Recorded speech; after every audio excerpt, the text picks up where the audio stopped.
All right, dude, we got to talk about vibe coding. Or you mean wibe coding? Wife coding. Wife coding. That's a different one. Yeah, so tell me about your vibe coding adventures. I mean, I've just been spending a lot of time on Claude Code. It's been nuts, dude. Yeah, I tried Codex from OpenAI, tried Gemini, but yeah, I think Claude is really where it kind of hit me like an epiphany of how much I can build and as a non-technical person. So, yeah, have you tried it? So I haven't tried vibe coding per se. I do know, like, when I start exploring this, that Claude is the one that's known for the coding aspect of things. And you can, I don't think ChatGPT and Gemini and the rest of them, they can do it, but it seems like Claude is the one that's more geared towards creating these coding projects. So I feel like when I do get into it, that's the one that I'm going to use. Yeah, 100%. No, it's been really fun, Mm-hmm. and honestly, it's addicting. Like Yeah. once you get started, every single few hours through the day, I'm just constantly playing around with it because possibilities are endless, dude. You could just build shit You can now. just build a product and just put it out there and see Yeah, what happens. yeah. No, that's awesome. I really want to get into it, but we also really have to get into this podcast. All right, dude. All Let's right. do it. Let's do it.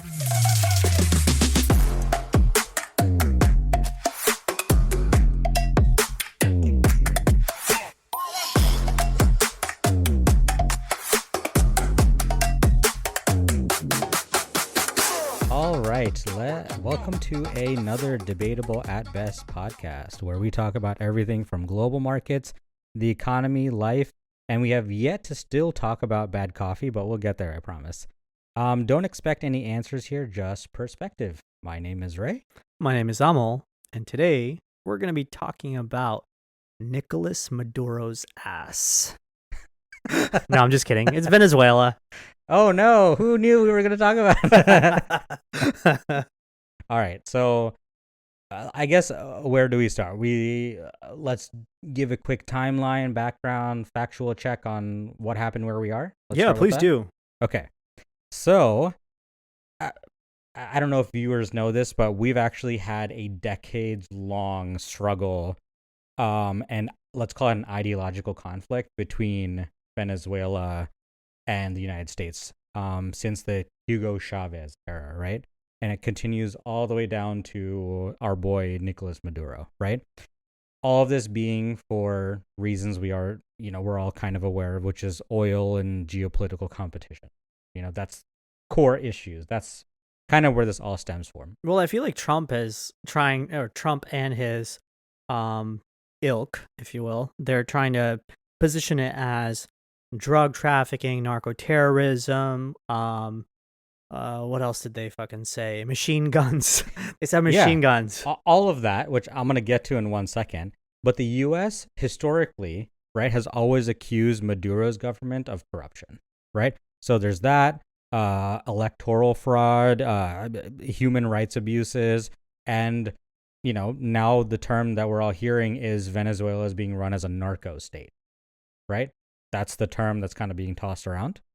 So through the 2010s and the 20s, the U.S. actually started imposing these sanctions that targets the government, the Venezuelan government and its officials, right?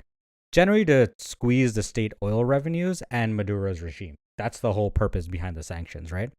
The U.S. Department of Justice indicted Maduro and other narco-terrorism groups and drug trafficking.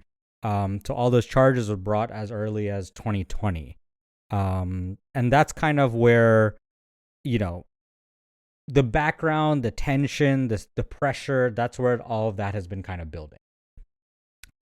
So let's call it the crescendo happens between last year and this year, right? Now we're in 2026. Yep. We're recording this in January. So in September 2025, the U.S. started doing these maritime strikes against the vessels that you heard about, right? They were saying that drugs are coming into these boats, they're coming through. A lot of people are having issues with it. The U.S. was just striking them with bombers and, just laying missiles down on them. No due process, nothing. They see them coming in, they just strike them down, right? They said it's drug smuggling, and this sharply escalates the conflict. Yeah. Going forward. right? So then in December, the U.S. started implementing a blockade on all of the sanctioned oil tankers, so effectively choking off Venezuela's oil trade. That's That's crazy. that's the whole thing. So the aggressive moves, they started to draw condemnation from Caracas, which is the Venezuelan capital. And they accused the U.S. of threatening their regional stability because not only is, uh, Venezuela, it would affect all of Latin America, is what they're saying, because all of trade, you're blocking, you're sanctioning. This is going to affect the entire Latin American government or, regimes. So warships and aircrafts and all these personnel was deployed all through the late 2025. So the last quarter of last year, essentially 2025, as a counter narcotics operation. That's what this whole thing was posed as. And it grew and grew into confrontation with the Venezuelan army. So, even as far as back as August 2025, Trump actually doubled the reward for any information leading to Maduro's arrest. And I think the award at that point was set at approximately $50 million. So for any information that can be given to first capture, that's what they'd give. So then all of this culminates down to January 3rd, which is when the strike actually happened. So early hours of the morning, you have this major military operation that includes airstrikes and, they target very specific areas, including military complexes.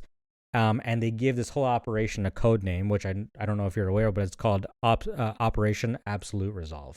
Wow. No, I Yeah. didn't know that. It's kind of a corny name, but that's what we're dealing with here. I feel like that's something that Trump came up with. Yeah. We need absolute resolve on this. Absolute resolve. So anyway, then what happens is Maduro, his wife, they're captured by military forces, right? They're flown by helicopter onto the USS Iowa Jima, right? And then they're transported into the United States via Guantanamo Bay on a military plane, which now they've been flown into New York, and the indictment is coming out of the Southern District of New York for, it seems like narco-terrorism charges, narco-state, smuggling drugs, all of that stuff. In the whole strike, it seems like 2 soldiers were wounded, but no one was killed on the U.S. side. A dozen Venezuelans were apparently killed in the strike. So President Trump goes on to say the U.S. would now help run Venezuela temporarily until a safe transition of power could occur. And he suggested that any future involvement in Venezuelan oil industry is blank. Yeah. And so, the U.S., their whole framing around this is a necessary action needed to take against narco-terrorism. So those are the facts, the way that they stand today. So, reaction, right? People are going to have a reaction to all of this. So the UN immediately condemned the intervention, right? Breach of sovereignty and international law. Russia, Cuba, Iran denounced the U.S. actions, but no one really gives a fuck what they have to say because we're America. Cuba called it state terrorism. Some U.S. political figures also criticized the operation, saying it's unlawful or risky, and arguing it could destabilize Latin America and it potentially violates international norms, right? And interestingly, the Venezuelan diaspora, right, specifically South Floridians, they celebrated the ousting of Maduro, right? They saw it as a potential turning point for their country. Yeah. But Venezuela's Supreme Court immediately named Vice President Delcy Rodriguez as acting president. And the thing is, the power dynamics inside the country still kind of remain unclear about what's actually, who's actually pushing the buttons, who's actually making the rules. Some would say that Delcy is just, if that's the name, is that the way their name is said, is just there as a puppet or front person, just to kind of pull strings in the back, or just seeing as a front runner kind of a thing. So that's where we are. Well, listen, I gotta say, I'm really, really unhappy that we didn't take over Canada first. All right, let's be real. The Canadian people have been suffering under a very oppressive regime. I think they need to be freed. And I think America needs to do that. Okay? I'm really sad that we did not make Hit Canada. Canada first. Yeah. I mean, listen, I think Canada deserves to be America's 51st state. Period. You know?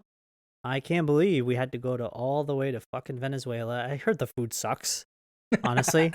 Canadian food is probably like a little bit better because you have a lot of Punjabis there. They probably cook up some parathas and shit. That's probably pretty good. That's probably, yeah. I mean, poutine. Have you ever had poutine? Yeah, I've had poutine. That shit is trash. Yeah, okay.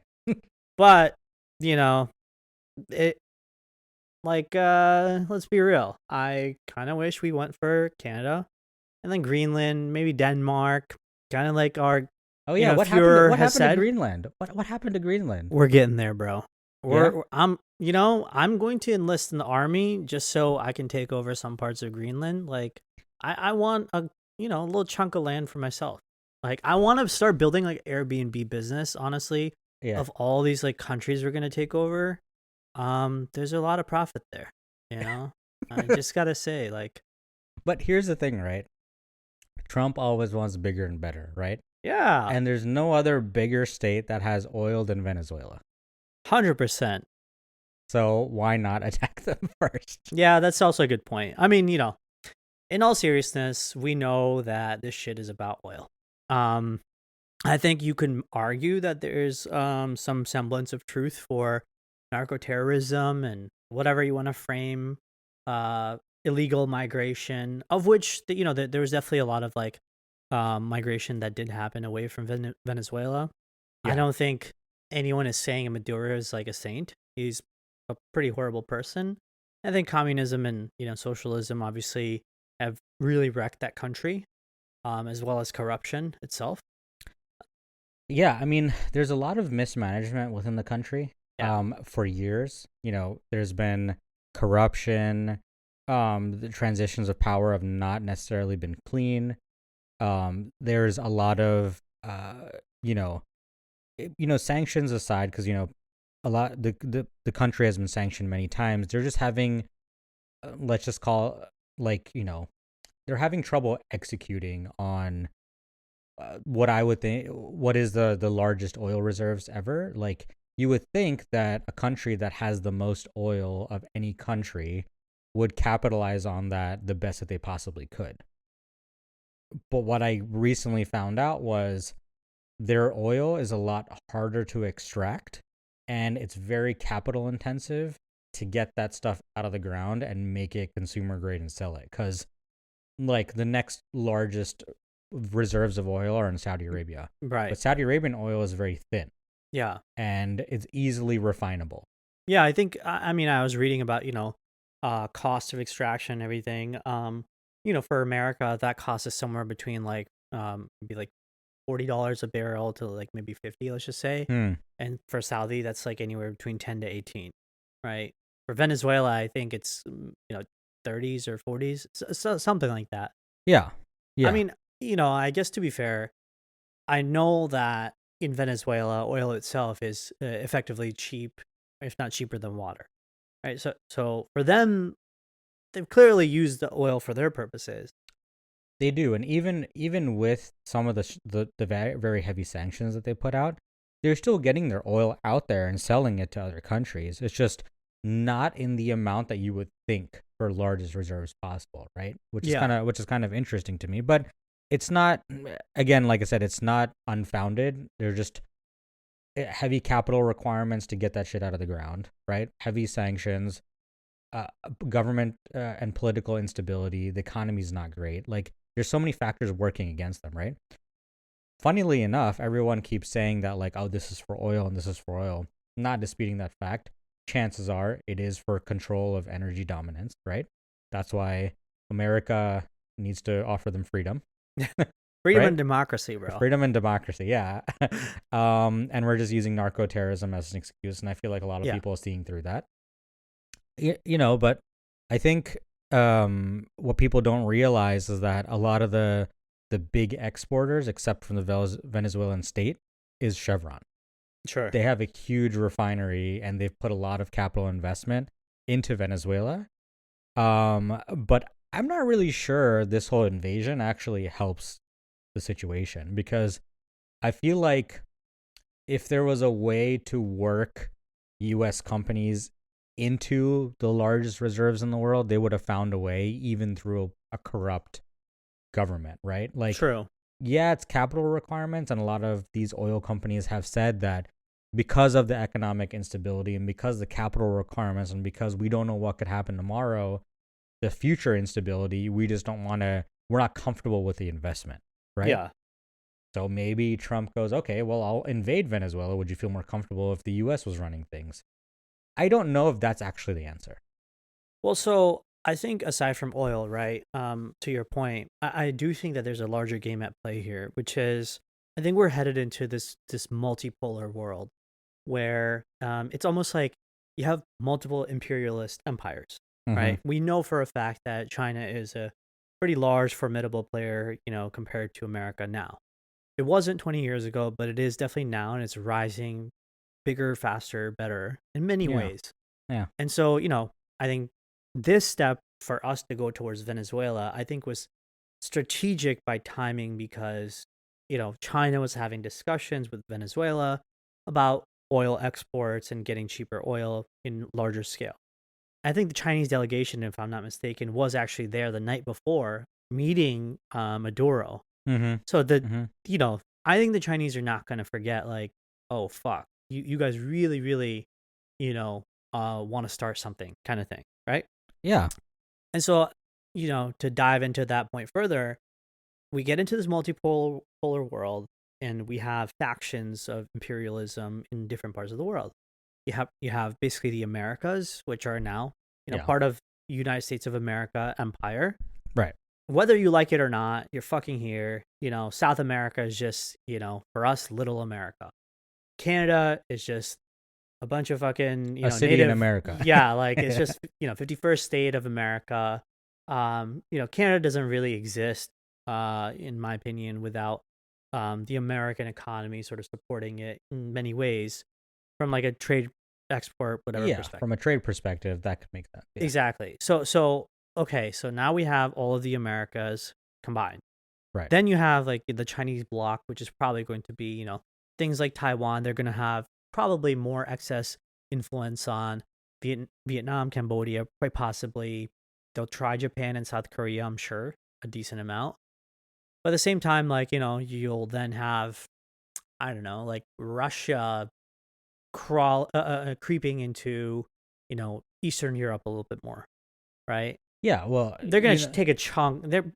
If they're not going to take a chunk of Ukraine, they're yeah. probably going to take the whole fucking thing, or maybe some other countries now, Yeah, and analysts are, the current argument is that the US was seeing Venezuela as like a foothold for all of its adversaries, right? So Yeah. This includes the Chinese, the Russians, even Iranian influence, coming into the Western hemisphere. So, maybe this move is to disturb that balance. Oh yeah, for sure. I mean, that's the whole thing. I think the game here is, aside from oil, the strategic, national security interests of America. In a cynical way, like, okay, I get it, right? I get it, Yeah. but this is not like you can't. Once you open this can of worms, can't go back. Hard to put that shit back in. Yeah, Yeah. like you can't go back because I think South American countries are now aware, like, well, America could come in whenever the fuck they want and just take our president out. Period. Not only that, this puts a lot of pressure on southeastern counterparts too. Like, they see like, oh, okay, America's taking a very aggressive approach. Maybe they could do this with Taiwan. Yeah. Oh yeah, for sure. Right. I mean, I think we've made it pretty clear. I would also argue in some way that there's probably like some backdoor deal that America, China, and Russia had. In a weird like conspiracy theorist way. America takes Venezuela, China takes Taiwan, and Russia gets Ukraine. Done. Everybody's happy. Let's wrap this up. Let's wrap this Put shit a bow up. on it. Yeah. Yeah, and let's move the world forward because Bro, what if Venezuela became the 51st state? I think it's inevitable. I think fucking Do you Marco. think that's gonna happen? No, but it's not going to be painted as such. But I think it's effectively that, right? It's kind of like when we had such a long foothold in Iraq and stuff. It felt horrible. It's not like we made any use of it other than oil, but we didn't even barely get the freaking oil. But now America is Yeah. saying, well, if we can't get the oil, you definitely can't. And you being, China. Right. I have a couple of theories on what could possibly transpire from these strikes, right? So one, because Trump is not going to be able to run again, right? He Mm-hmm. needs to make the most use of his next 3 years in office. And he's probably A, going to do something dramatic, or B, just drag his feet on Venezuela and be like, Venezuela was a win, right? Here's a couple of things that could happen.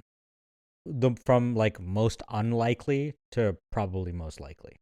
Most unlikely, Venezuela becomes the 51st state of the United States, right? Like Venezuelans, they get to stay in the country, but they don't become citizens. It's kind of like a Puerto Rico situation to start with, where you're Venezuelans, but America can come and settle in, and we colonize the place. Let's just call it what it is, Yeah. right? The next thing that could possibly happen is America installs a government to its liking, which they've already tried to do before in multiple Lols. different, yeah, Yeah, that's a fucking lol situation because we right, tried that shit so many times. We and it failed. never worked out, right? In For the specific purpose of gaining access and creating unequivocal energy dominance, Yeah. right? Effectively, what they want to do is create a government that's going to back them, potentially. And I'm not saying this is what America does, but it oppresses the people, it decimates the economy. But American companies come in, they get their oil, they get the fuck out, they they start making money hand over fist. The other option is that I'm not saying you return Maduro, but another government, a civil war ensues inside Venezuela. Maduro's out. We need to create a cleaner government. We need to remove corruption. An internal civil war happens.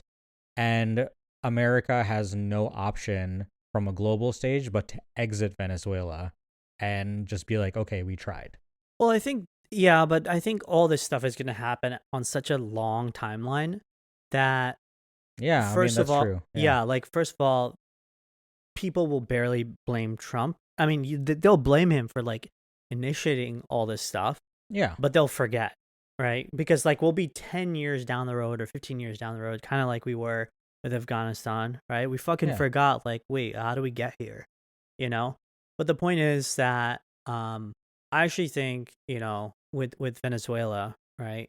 I've been thinking about this, like, uh posing this question to people. What would happen if the Venezuelan people basically took the poison pill and they were like, you know what? Fuck all this. I'm going to bomb all the oil fields. Fuck everybody. Now, what does America do in that situation? Do they say, well, no, we got to stop the Venezuelan people from bombing their own oil fields? Or do we let them and torch the very resource that we were there for? So nobody gets it. I think it's a, interesting question to really, really think about because it goes to show that, do we really care about the Venezuelan people? I think the answer is probably no. We probably care about oil much more. And I'd probably argue that, Well, Venezuelan people were migrating to the United States in ridiculous numbers, yeah, 8 million people right? since like the past 10 years. Yep. Yeah. I mean, this is purely my perspective on this.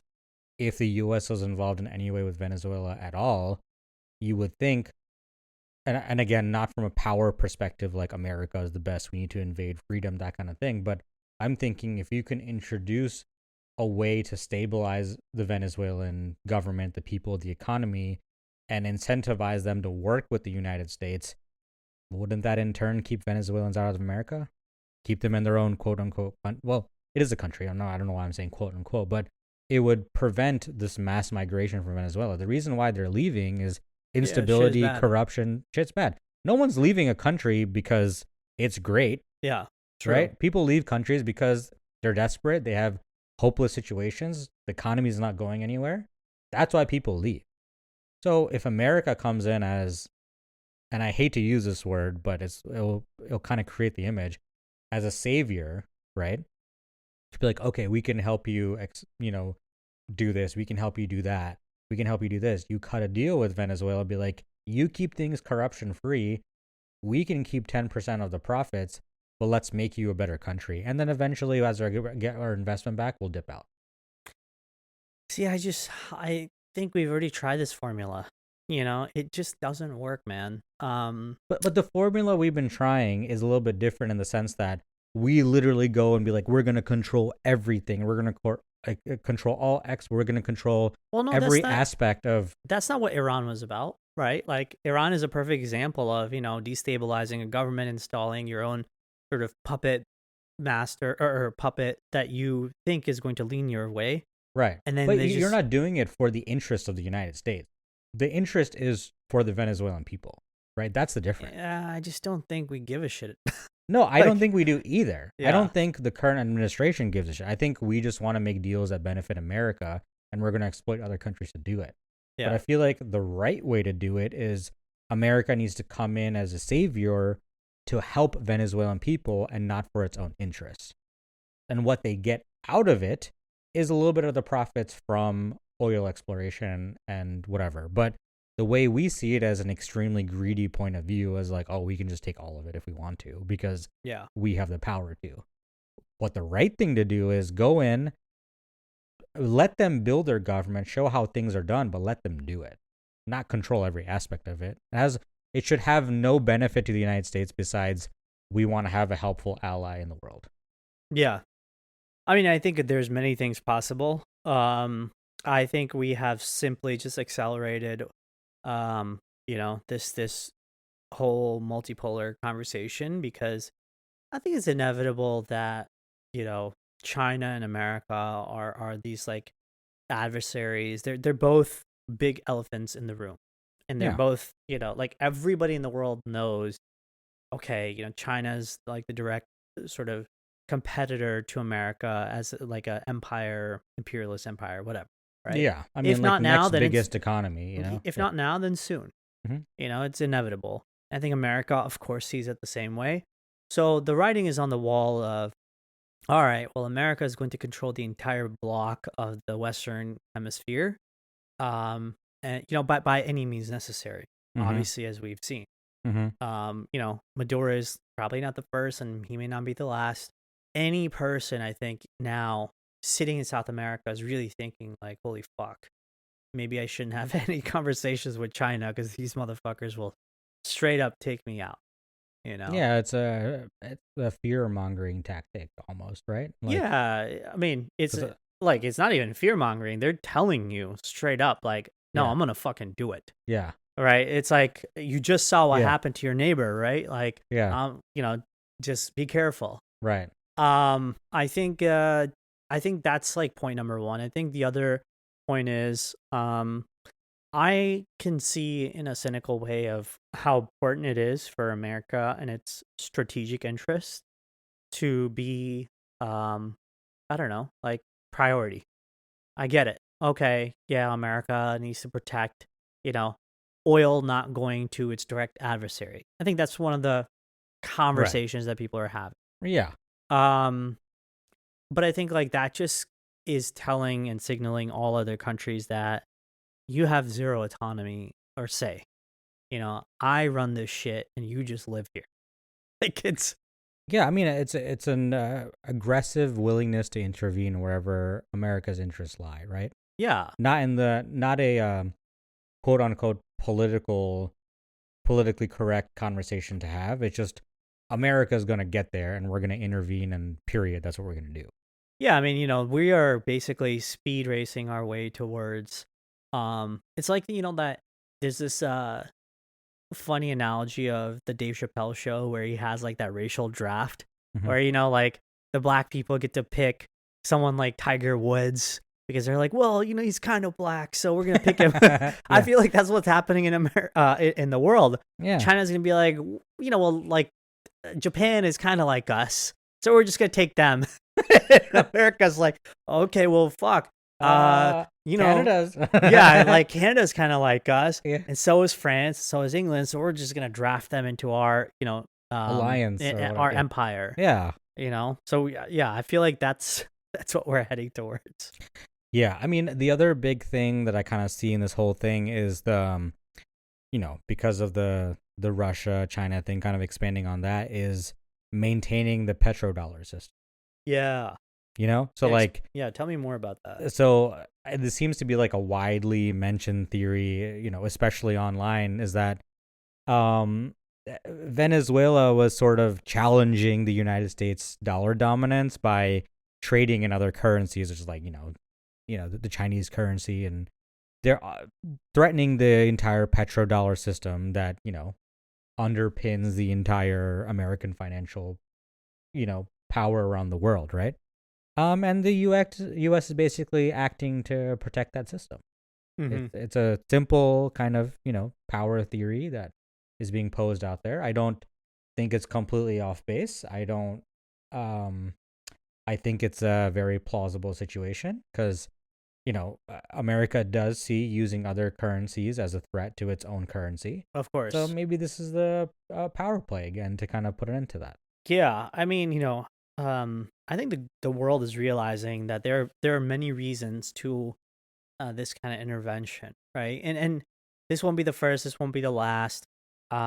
Whether it's oil or the proliferation of like the U.S. dollar hegemony, it's like one thing or something fucking other Mm-hmm. that America needs to, under the umbrella of strategic interests and national security threats, Mm-hmm. will put out whatever fucking, mishmash of words to say, well, we're just gonna bomb you and take you over for whatever the fuck we feel like. Right. I just don't know like what this kind of leads to as a society and as a world. Just because, listen, like if you kind of study history enough, you know that no empire is infallible, Right. right? Right. There's always someone bigger and stronger, and the world can always line up against you. Right. America's not the only, player in town. Um, and America's not always going to be the good player in town. Obviously, Well, we've we've been seen bad that. in many Yeah, situations. we've seen that throughout the years. And I think the world is also realizing like, all right, man, like I think I've had enough of this bullshit. Like, I might suffer for like a 5 years or 10 years, but at least I might be out from under the thumb of, this fear or whatever pressure that America puts on. I think an interesting example, in my opinion, is India, which is strategically managing 1.3 billion people, dude, while at the same time maintaining relationships with America and Russia, and now relatively decent with China. Mm-hmm. You have to credit India to just say they got cheap oil from Russia while not giving a fuck about the sanctions that America placed on the whole world, right? Against like Russian oil. Mm-hmm. And he was like, I don't give a fuck. Like, we have a billion plus people to take care of. No one gives a shit about, these sanctions. I'm just going to do what is necessary. And obviously, America put more and more pressure. But again, like, India just said, I just don't care. Yeah, I mean, when you're in a position to say I don't give a fuck, that means you have specific leverage that can't be that you have against your partners, adversaries, whatever, right? Very true. As the only reason you can say F you and kind of move on. Yeah. Well, I think many countries around the world will start finding their own leverage, right? And Right. that leverage could simply be by way of alliance, It could be, yeah. Be like, hey, look, we have what we need. We have our resources. We have our trading partners. What do we need from you that we don't have before? Yeah, or haven't had before? Exactly. Right? Like, And I also think America, India, they're too strategically lined up to be like, okay, we're gonna just play this sanctions game on each other or tariff game on each other to the point where neither one of us are gonna be happy. We're gonna break alliances or whatever. That realistically, I don't know what would ever make sense, because at some point they would both realize that they both kind of work with each other hand in hand, and they would need to figure something out, right? Yeah, Like they figured it out with Europe, they figured it out with the UK, right? true. They'll eventually figure it out. You just kind of use sanctions as tariff as a hey, my dick is a little bit bigger than yours Yeah, kind of tactic, right? You play the dick measuring game, yeah, and that's it. yeah, yeah. I think obviously like America is flexing its military a good amount, and Which, I mean, whatever. Like, I get it, but yeah, I think the whole point is, uh, what people may not necessarily be seeing is what you're really accelerating is conflict. Like you are actually racing towards conflict yeah, because, similar to World War II, the World War III could really be like a global, assimilation of different countries coming together and just being like, well, I got pulled into this shit because I've aligned myself or, befriended so and so person, or I don't like this other country. And it just so happens to be that this is how it goes. I don't know if I want to see that world, to be honest, but it yeah. seems inevitable, dude. Yeah, I mean, I also, this is kind of a side tangent. I feel like if there is another quote unquote world war, it's not going to be so much, infantrymen and tanks and fighting in that traditional sense. It's going to be more of a intellectual and cyber Economic war. warfare. Yeah, economic warfare, Yeah. I mean, you I know? feel like that's how we've played like the last 15, 20 years. It's generally been more of an economic war. Mm-hmm. um, you know, Russian sanctions to Chinese tariffs, all this stuff. Like, I get it, but Yeah, sooner or later, like, that's not going to cut it anymore. yeah, I think also, to my final point, um, I think America is still one of the most like powerful countries, and we have a lot of resources. We are just also blessed to be placed strategically in this area of the world where two right. fucking oceans separate us from any enemy. Sheer fucking luck, dude. Right? Yeah, Exactly. Sheer luck. But at the same time, like it doesn't change the fact that it's still a global planet, right? There are still in other parts of the world and people in other parts of the world that we still need to interact with for many things. sure. And Yeah, unless you want to like carve out your own part of this Western Hemisphere Earth and you only coordinate with everyone in the Western Hemisphere and you forget everybody else, um, you know, you're gonna have to in some way keep like cordial relationships with other countries. And so, what that's going to, in my opinion, going to push America to is like, okay, well, at what point like do we understand um what the boundaries are of our empire? Because we are a nation that is like $40 trillion in debt, and guess what? Like that debt is owned by a lot of other people abroad, not in your Western hemisphere. mm, So what does that mean? You know, um, Same thing with like import and exports, right? We are making a lot of money by working with countries not in our hemisphere. I would argue that we make a majority of our fucking GDP and money by everyone outside of the Western hemisphere. And I mean like just the Americas. right, right. So again, where does this go? Where does it go?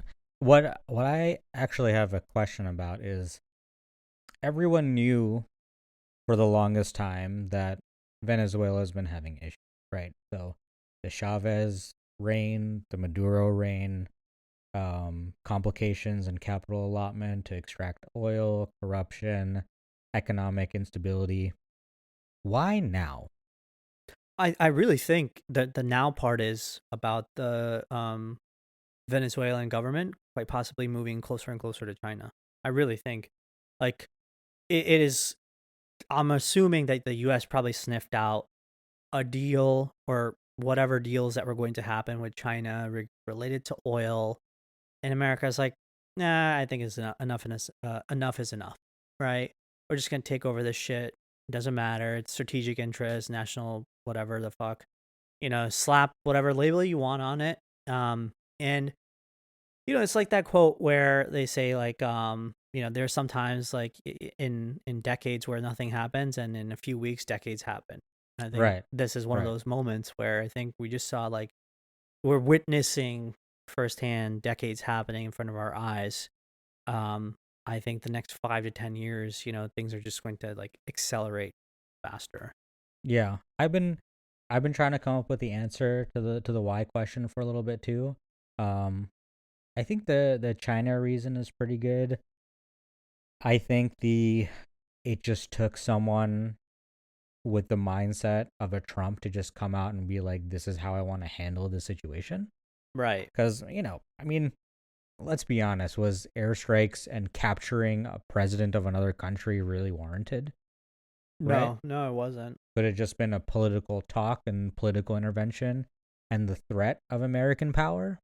Yeah. Maybe you're literally like you're literally uh, what is it? What is that term again? Where you ask for forgiveness instead of permission. Yeah, That's yeah, yeah. kind of what this is. It's like, Right. oh, okay, well, let's do this, and then we'll kind of worry about the repercussions of it later. Of course. But it will also show our strength and our power. But uh, real power, in my sense, lies in the fact that you don't have to use it; you just kind of know it's there, Yeah.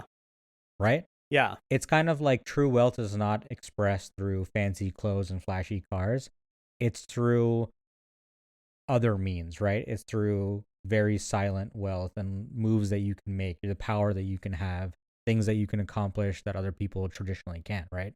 And I feel like that's just something that could have been used here as just traditional American power, soft power, whatever you want to call it, and be like, hey, look, we can make things a lot worse. We don't want to. But let's just cut a deal. I mean, if Trump touts himself as a deal maker, you don't need to use violence. Yeah. What does No. using violence kind of show you? No, Yeah. he's definitely the worst deal maker, that's for damn sure. Yeah, it's kind of like, I mean, at this point, and this might be a crude, um, uh, kind of example or relation, right? But it's almost like you're extorting, right? Mhm. You point a gun at someone's head and be like, "I'm gonna offer you protection now. Yeah. You give me money, and then as long as the money keeps flowing towards me, you'll get our protection." It's like, well, I never needed protection. Like, no, Yeah. you're gonna get it. Yeah. It's extortion, and Very and true. battery or whatever you want to call it, whatever the actual legal terms are for it. But it's effectively the same thing, right? Like, I'm gonna point a gun at you, aggressive attack. You're gonna pay us money. You're gonna extract whatever you need out of the ground, oil, and we're gonna keep doing this until we say so. It's racketeering. Yeah. I say let's do this, an exercise, right? To wrap up. In the next 5 or 10 years, like how do you see the world? Especially based on events that happen. Hmm. I'll start. So, I've been thinking about this a lot, and though I come at this from a pretty like level-headed standpoint, which is okay, this is like really fucked up. Like what we're witnessing is like really fucked up. But at the same time, I think that the world at large has become so desensitized to atrocities, to how fast things change, to, governments doing all kinds of wild shit. I would bet that this incident is just a fucking nothing burger. In the same breath, I would say the incident of China taking over Taiwan and Russia slowly creeping into Ukraine is also going to be a nothing burger. Um, in an irrational sense, maybe that's as far as we go for the next 5 or 10 years. Like, okay, America took the step towards Venezuela, China takes over Taiwan, and Russia takes Ukraine. Maybe that's how things are for another 5 or 10 years. Mm-hmm. Business as usual. Everybody's kind of like, What about Israel and Gaza? well, I don't. I mean, it's kind of sad to say, but like, it's like non-consequential for any other part of the world, right? Like, Yeah. it's sad because Yeah. it.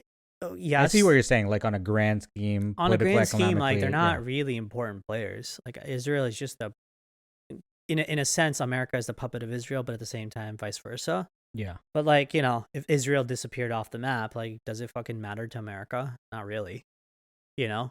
Some would say that we lose our intellectual or an intelligence edge in the Middle East. Possibly, but like, America has like the Middle East, you've been there, I've been there. We know that the Middle East is not the Middle East as it was like, 10, 20 years ago. They Yeah. are they Yeah. are I think, academically, financially, and probably philosophically moving towards the West way faster than they are moving towards like the East communist China style view. And so they're probably like, okay, listen, guys, like we don't want this bullshit conflict that we had years ago, terrorists, whatever the fuck you want to call it, right?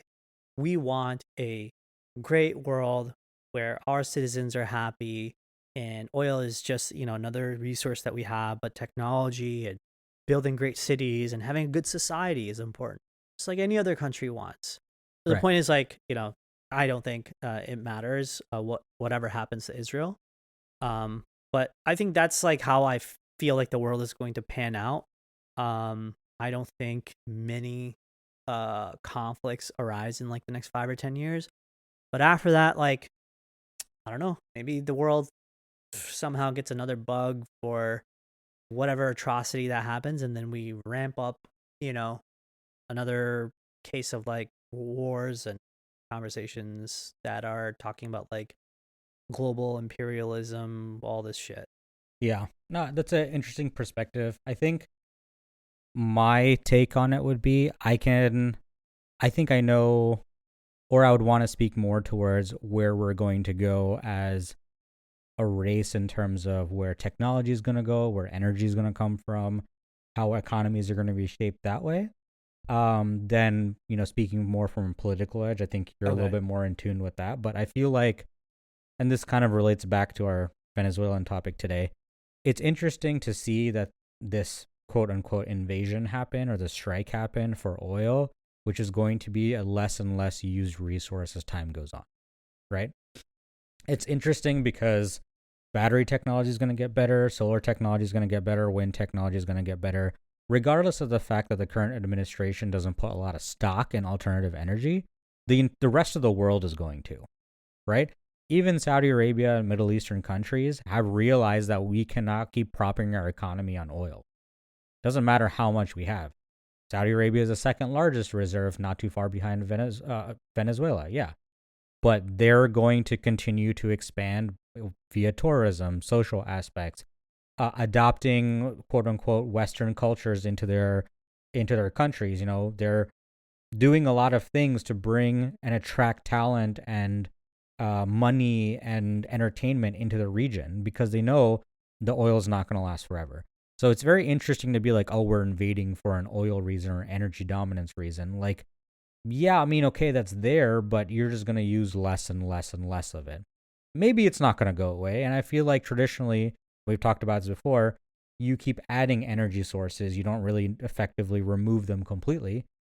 So, in that sense, I think oil is going to be around, just it's not going to be around to the amount that people think that it's going to be around.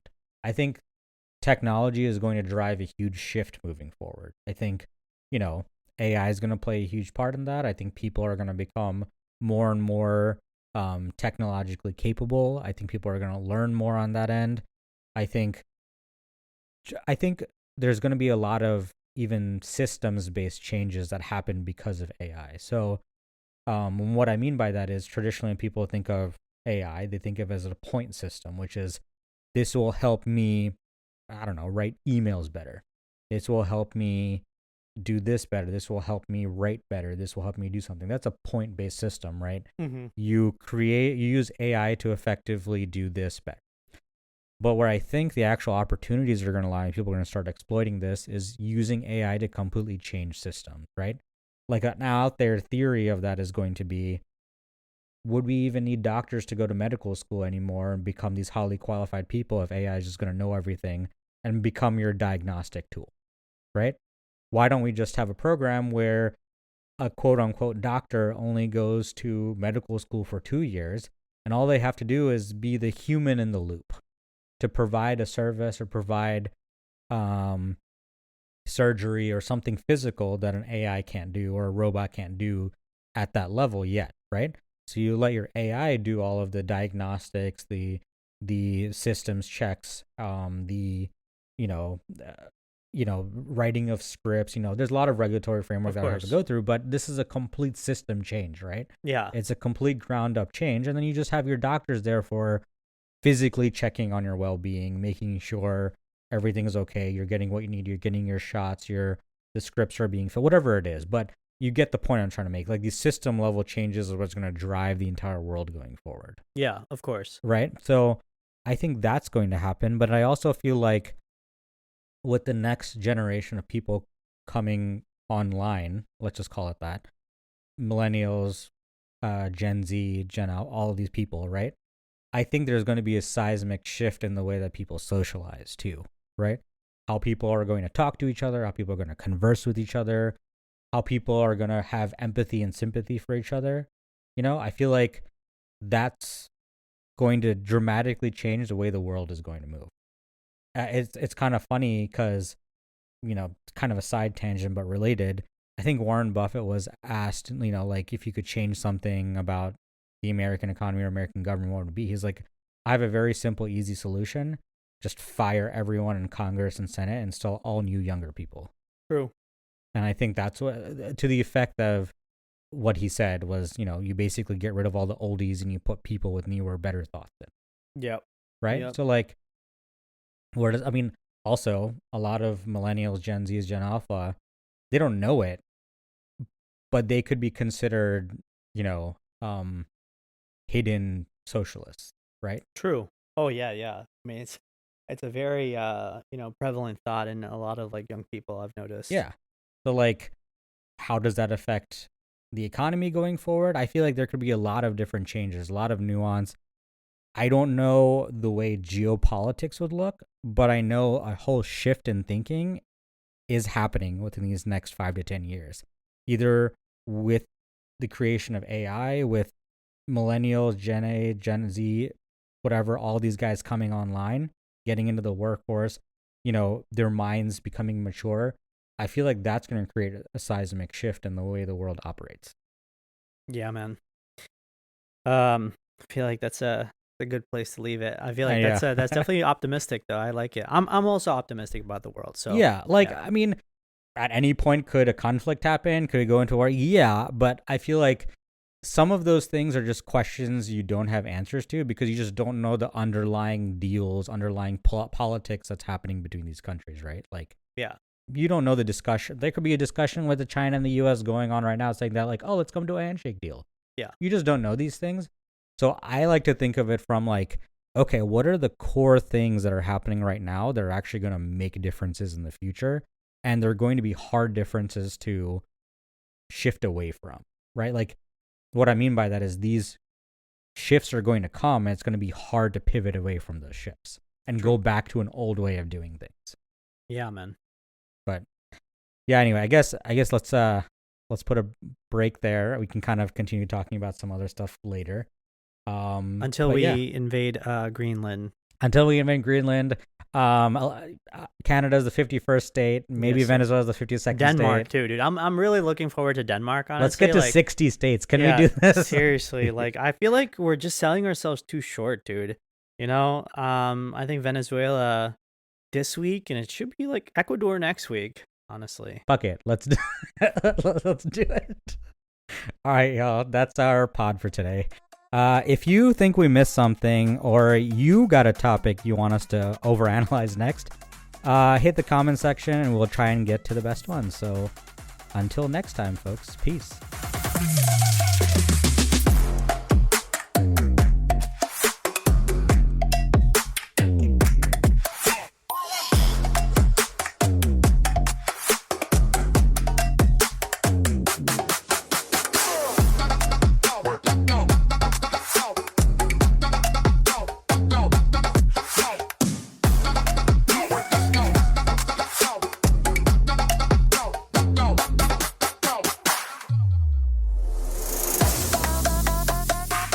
Put a crush out. Put a crush out. Put a crush out. Put a crush out.